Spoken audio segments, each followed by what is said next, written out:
creo que es importante tocar estos temas porque lo único que tenemos es la memoria. Mira, cuando tú eres viejo, y yo es lo que estoy haciendo es añejándome. Yo soy un clásico.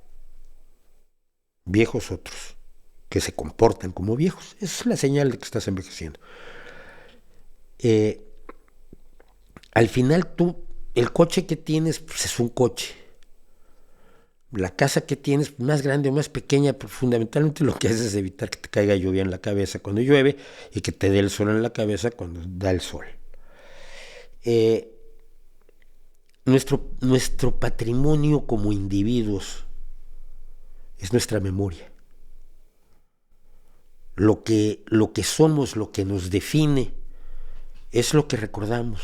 El bien que hicimos, el día que estábamos tan contentos porque pasó tal cosa, el día que nacieron nuestros hijos o que llegaron nuestros hijos a nuestras vidas, el día que murió un amigo o un pariente muy querido, mi abuela, por ejemplo, que todavía no se lo perdono.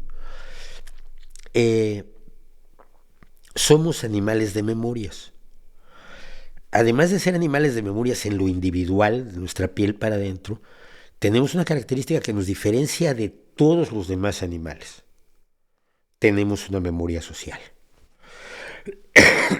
Tenemos una memoria social, la que llamamos muchas veces cultura.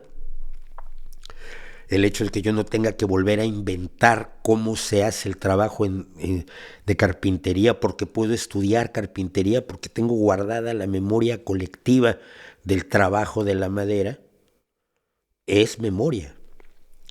Y es una de las grandes riquezas de nuestra sociedad. No tienes que reinventar todos los teoremas matemáticos, no tienes que volverlos a demostrar, ya se demostraron una vez y tenemos la memoria de que se demostraron y cómo se demostraron. La memoria de cómo se descubrieron los gérmenes patógenos, la memoria de la evolución, la memoria de nuestra historia familiar, de nuestra historia social, de nuestra historia cultural nacional o regional o del pueblo, del barrio incluso, ¿no? Gente que le gusta la microhistoria y cuenta la historia del barrio. Microhistorias como las que cuenta Vivian Maier. Somos un animal de memorias. Si nos ocultan o nos hacen olvidar parte de aquello que tenemos que recordar, nos ponemos en un enorme peligro, el peligro de repetir. Por ejemplo, el rechazo a las democracias en favor de los autoritarismos que pretenden ser democracias más perfectas que la que tenemos. Si se nos hace olvidar que la gente que decía tener nuestros mismos ideales cometió tales y cuales atrocidades, corremos el peligro de que vuelva a ocurrir. La memoria es nuestra defensa en contra de la repetición de los errores. La memoria personal y la memoria colectiva. El niño se quema una vez con el fuego, raras veces dos, porque aprende y recuerda.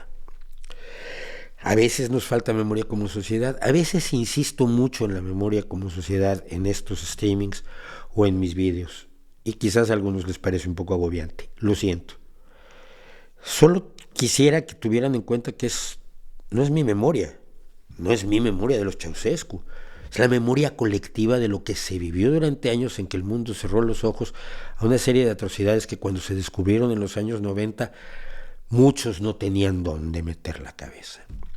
O haber olvidado sin querer a una gloria como Vivian Maier, o haber permitido que se le hiciera lo que se le hizo a Semyatin. Somos animales de memorias, lo que nos define son nuestras memorias. La riqueza del pasado no la tenemos. El oro que se minó y se gastó en nuestro territorio, por ejemplo en Asturias fue un lugar donde los romanos vinieron, se llevaron el oro, luego se fueron cuando se acabó el oro. Ese oro ya no lo van a tener los asturianos, pero tienen la gaita y tienen el asturiano y tienen el recuerdo de las luchas de los mineros. Somos memoria.